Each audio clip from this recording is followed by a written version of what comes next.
We're recording. Oscar, welcome. Oh, thank you very much for having me, Nick. No, I'm very happy to have you. We've known each other for a number of years. Over 15 years, I think. 15 years since our kids were born. Kids were very little, yes. They're not so little. They're not so little anymore. Taller than you? And maybe taller than me now, even. Adrian is pretty tall. Yeah, he's pretty tall. I never thought he was going to be that tall, but I'm so happy. They become very good kids and growing in such a very nice environment right here. Tell everyone a little bit about Oscar Ortiz. Where are you coming from and how long have you been in the Baja? Well, I was born and raised in Mexico City, and I finished all my careers and everything in Mexico City right after, like around 1997. I finished college, graduate, and moved down here to Baja, following the Baja dream, like many of us right here in the destination. This is 1997? 1997, yes. Okay, so over 27 years ago. 27 years ago, yes. Yes, about that. And I arrived with my 200 pesos in the pocket and two little bags and just for an opportunity to looking for a better living. You know, I was escaping from all the traffic and the city life that we have in Mexico City. And when I arrived here, it was first like a very, very tiny, small town. I didn't know too much about it. Only the things that I read and study back in college. But then have the opportunity to start exploring little by little. And when you came here, you didn't have a job. I didn't have a job.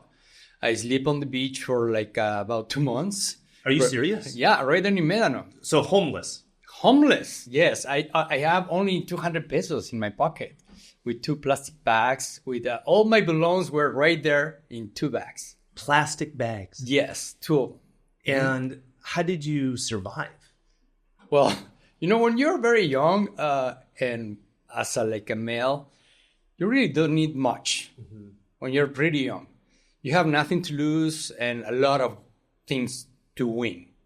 No, and I sleep on the beach. I remember I used to take a shower right there by Polo Nito, Rosé, when it was just built, and I used to work like as a snorkeling guide. Okay. For one of the companies in what is now Hacienda Beach Resort. Wow. Yeah. And you just were working odd jobs. And then what was your big break? My big economically break. And professionally? Well, you know, one time I had the opportunity to attend one guest.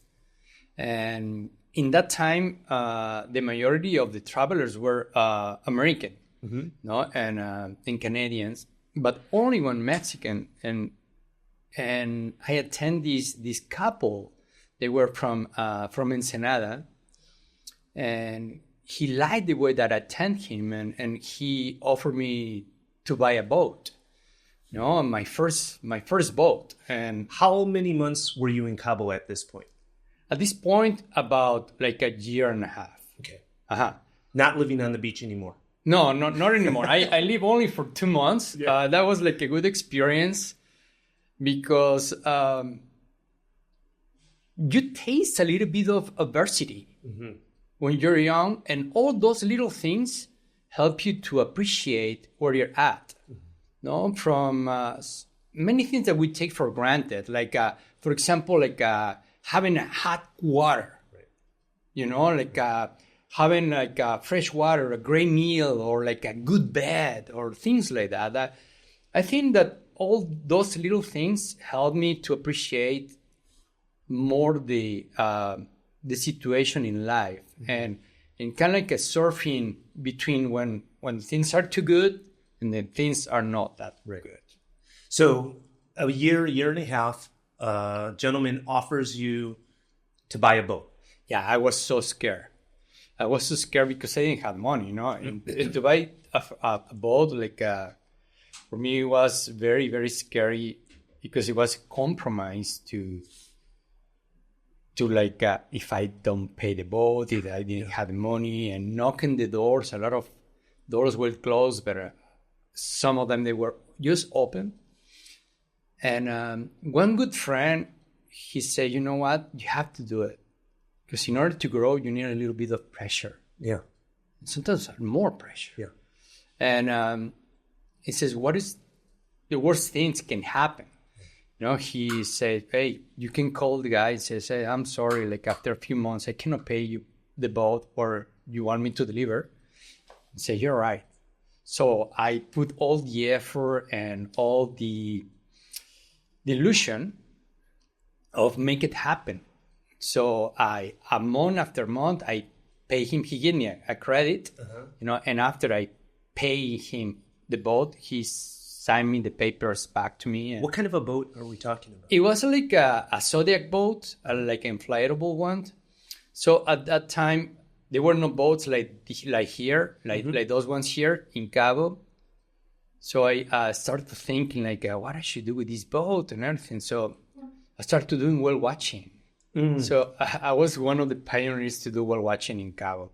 Back in 1998? 99. 99. Yeah, back in 1999. And I knocked some doors and everything. It says, watching whales? What are you talking about? People come here and fish and everything. No, but there's whales there. They come every year. Very excited. Right. And I remember, one of the hotels, he says, okay, we're going to send you some people. Mm-hmm. And they send me that people, and I attend them, and I study a lot of the whale behavior and all the cycle of life. Because this wasn't anything you studied at the university. This is something that you learned living here in the Baja. That's correct. Yeah, I studied tourist business administration. So I have the administration part, but not the history, the biodiversity, and all that our destination offer. Okay.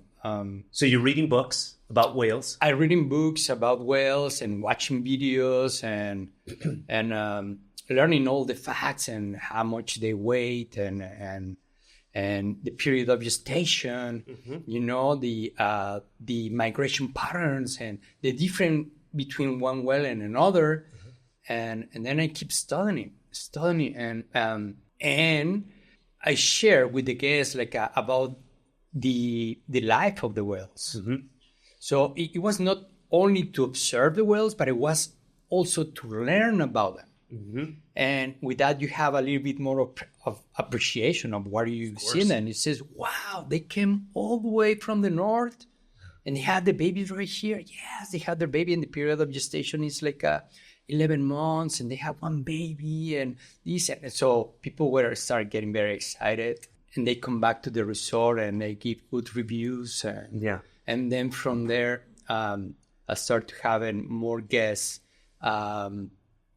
year after year. And you grew a very large company that was here for a number of years, boats and tours, and over the years of experience in serving thousands, tens of thousands of customers, you now have landed in nearly 2025, right? 25 years later, into something that is really a passion project of yours. And can we talk about that? What do you call it, and what do you do with this project? Yeah, like you mentioned, after a few years to growing this company, from living on the beach, I used to have close to 100 people in my team, with several boats, and I used to give service to the cruise ships that they arrive. I went to Miami, and I make my contract with one of the big cruise lines, and under the umbrella, I attend a lot of and give service to a lot of tourists right here in the area. Then after the hurricane ordeal, it was a moving point to start shaping, moving to another fact. And then I start to downsize and reflect like, would I like to keep doing this for a number of years? And because when you start a company, you start doing what you love and you start right there, but then you end up like behind. Well, when you own a company, you are so far removed from the passion, no? Exactly, totally. Accounting, bills, payroll, taxes. Yes. So I say to myself, like, wow, would I like to keep doing this for many other years? So I say, no, I wasn't happy anymore. Right. And behind that, so I was missing the smell, the color, the sunrise, the sunset, the stars, the islands, the exploring. I was missing all that. Yeah. And I decided to sell over that company and to start by myself with all these guests and now friends that I have over the years to offer a unique experiences. And these experiences are like, when you're a traveler, you wanted to see a little bit more what is like this only point in the Baja, no? Behind Cabo. What is behind? Right. What's behind the fishing? What's behind the whale watching? What's behind the nice restaurants and the resorts, the golf, the normal stuff that people do. Yes. And you know what? Something very rich, the interaction of our culture. Mm-hmm. Why do people eat? What they eat? What they do? What is in my bag, like in the north, in the east, in the west, and all these places, they offer you such amazing variety and diversity from the people that is very important, the local people.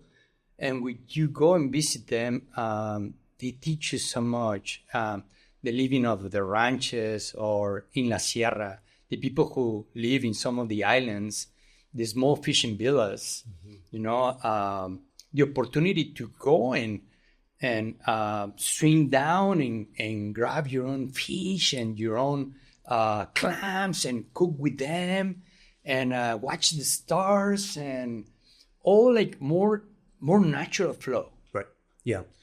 Getting back to the roots. And I can tell in your eyes the passion and your voice, like the change.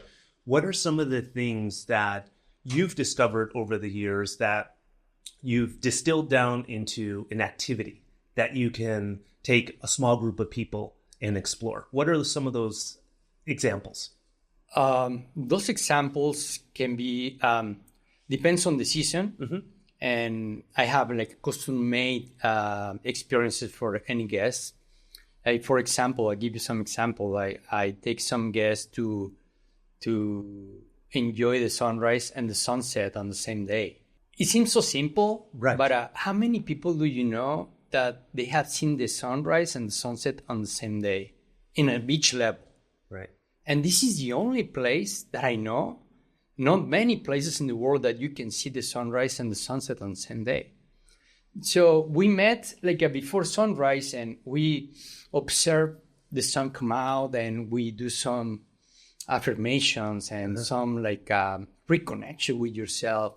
And then we drove on the road to the east, and then we stopped in several places to observe the landscaping and we have breakfast in Cabo Pulmo. We go and snorkel there, which is fantastic, no? The ecosystem right there. For those that don't know Cabo Pulmo, can you explain what it is and why it's special?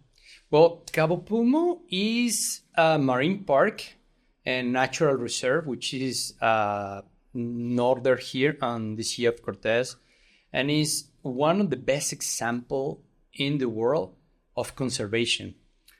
The fishermen used to be a small fishing villa, and all the people used to live from the fishing, but they realized that years after years, they go out to fish and they come with empty hands. And one time, one guest arrived and he says, I want you to take me right there. And he was very excited. One of the pioneers, Mario Castro, And they're all family related right there. And he says, you don't want to fish? He said, no, I want to just see what is down there. He says, you really don't want to fish? No, I pay you just to see. So he went down and swim and everything. He says, I came back in next week with some people. So he started coming, and then he realized he was making money from the moment the people step in the boat. Right. I mean, not just going fishing and wherever. Some of the boats came back empty, and the expenses of the gas and everything. So what I admire about these guys is the ship of mentality to leave the nets and turn into protectors of the marine reserve. Since that moment until now, that place have been increased in 900% of the biomass. Wow. So how many years ago was it? It was about 25 years. Okay. And is one of the best examples of conservation worldwide. Wow. So what I mean with this is every day that passes by, this place is more valuable for the world because it's less than this fish in the ocean. But it's example of how the ocean can be resilient if you just leave it alone. Exactly. Yeah. How can he regenerate himself if he didn't have too much pressure? And how can the people around can live with living creatures, not just to eat? No, so it's a magnificent place. It's mentioned in National Geographic, one of the best places to dive in the world because the biodiversity. And you see a big giant groupers, turtles, and a huge school of big-eyed jacks, like tornadoes, and something that you don't see in the world. It's just a unique place. Yeah.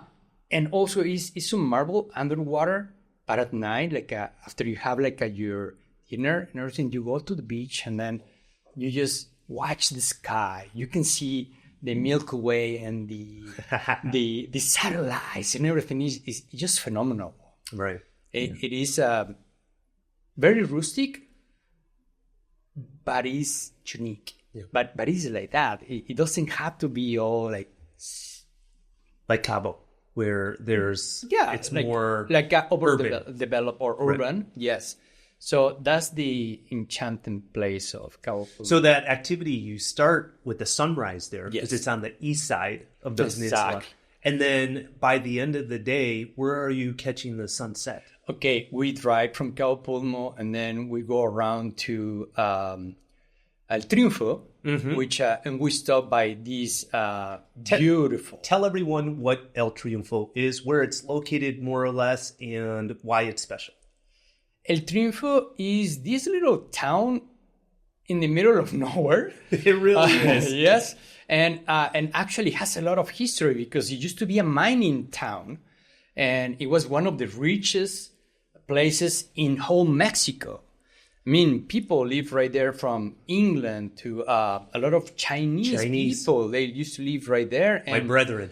And they used to take silver and gold from that place. And in one time of the history was extremely rich. Like a lot of gold and silver were extracting from that area to buy things in the other side of Manila, to bring goodies from. And what year are we talking where mining was really strong in El Triunfo? Now, El Triunfo is located not on the ocean, it's in the middle of the Baja. Exactly. It's in between the Sea of Cortez and the Pacific, is right in the middle. Right. Right there.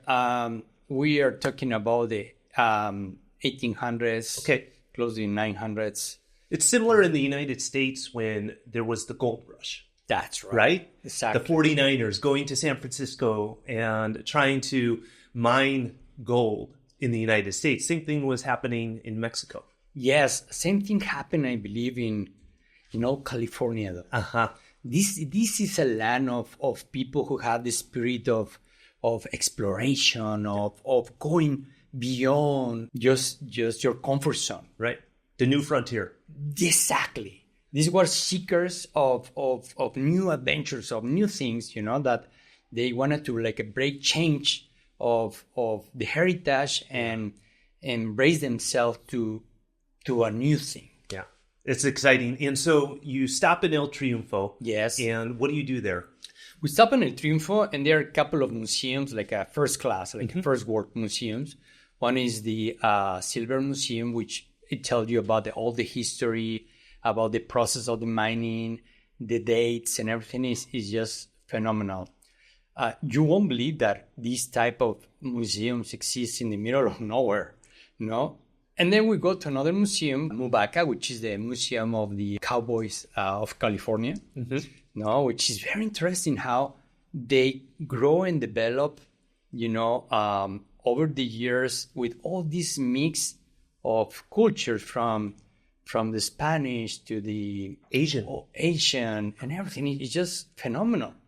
And there is a great bakery right there. So I know it. It is very fantastic just to have like a very nice piece of cake there, nice coffee and everything. And so we spent a few hours right there in that area. And then we drive to Todos Santos to meet one of a good friend that I have, which is a sculptor.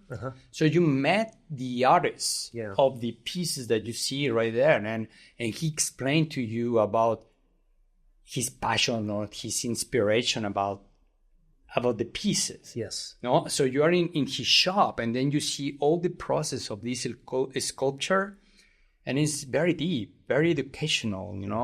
Art is so sublime. It makes you feel different things, different perspectives. And then just about sunset, we go to Cerritos, and just by sea level, we are right there like a half an hour before the sunset. Yes. And is that something that can be done year round? It sounds like it can. That's right. Yes. We can do like a year round. It's one of the things that just ask yourself, like how many people that they have watched the sunrise and the sunset? I've done it 0 times. 0 times. I've been here 20 years. Right. So you see, and wherever you live in the world, sometimes we don't stop. Right. Just to observe where we're stand up. No, where am I? What is around?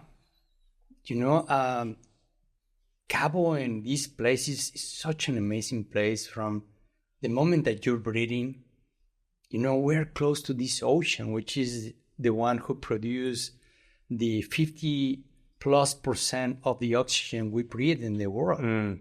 Just to the main thing that you're standing right here, you're able to breathe one of the richest air on the planet. Yeah. Just with that little thing, So I think we're very extremely lucky to live in this place. It's only a matter to go and discover what is beyond, because land sand is beautiful, Cabo is fantastic, but it's the tip of the pencil.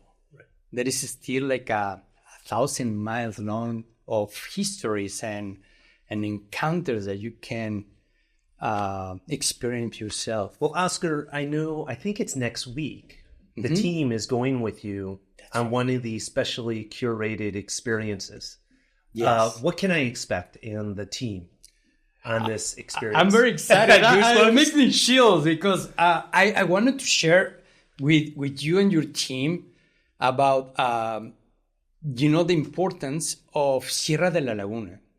Okay, so give context. What is Sierra de la Laguna? Okay, Sierra de la Laguna is this mountain range that many of the people doesn't really think about it, but it is such crucial for our existence right here, because it's a mountain in the west and it's a natural protected area, which that different type of altitude, she captures the moisture and protect us from the hurricanes and things like that. That's the capture of the fresh water that we are able to drink in these areas. And Sierra de la Laguna, you find different altitudes and different ecosystems on the area, but also is the home of many ranchers. So the locals. The locals, the people who have been living here for over 300 years. And the way of living is still like intact. So it's very amazing to visit with this place that seems very simple, but they are self-sufficient. They have the water, they grow their own food, they have a simple life, but it's a hard life because they need to work, protect the farm, the animals, the trees, and everything. So we're going to be able to interact with them, to cook with them, and also we're going to be able to swim in these natural pools. Nice. That the water came from the top of the mountain, and there are some cascades right there, and some natural pools that we can refresh ourselves. And the geological history that you can see between the walls in the canyons is just phenomenal. It just takes you back to the past millions of years ago. How far is this from Cabo San Lucas? This is only about an hour, 20 minutes. So close. Very close. Very close. It's a backyard. But very different from what we live day to day here. Totally. That's the magic of this town, that of this place, that you can drive 2 hours and you can find a totally different place from the east, from the west, from the north, and you can find these places which are still very pristine and protected. And very important is there is no noise. Only the sound of nature. Yeah. I love it. That's amazing. I also know that we're going to be working together at our San Jose office to be doing, like workshops, kind of presentations on more things, because that's only the tip of the iceberg, what we talked about, which is Sierra de la Laguna, sunrise to sunset. You have other things. I know in past years you tell me about like the caves. That's right. Salt mines. Exactly. All the water exploration. The whales at night singing. The singing whales. Yes. And so these are all things that we're going to stay connected to us. And with Oscar, he's going to be present from time to time in our San Jose office during the Thursday Art Walk.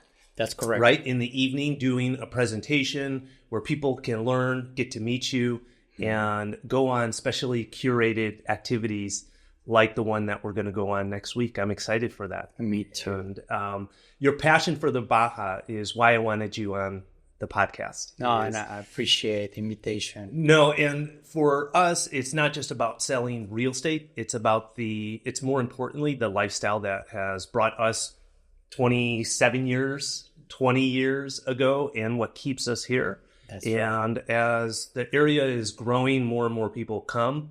I think being able to show people the history, the culture, the environment is very important, so we don't lose that, right? That's right. And as we get to learn more from that, we protect it more and we appreciate it more. In closing, I'm going to ask you one question. Yes. And this is important. What does the Baja mean to you? The Baja means to me like this place of abundance and generosity. Generosity because I have been receiving a lot of beautiful things, from friendship to natural encounters, to like being able to have my family born and raised right here in this area, and friends that come year after year, and I am able to share with them what is in our home. So Baja for me is just paradise. Yeah. It's given us a lot. Too much.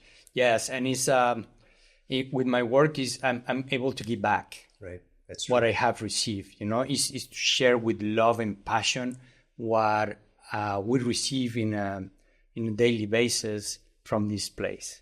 Oscar, thank you for joining us.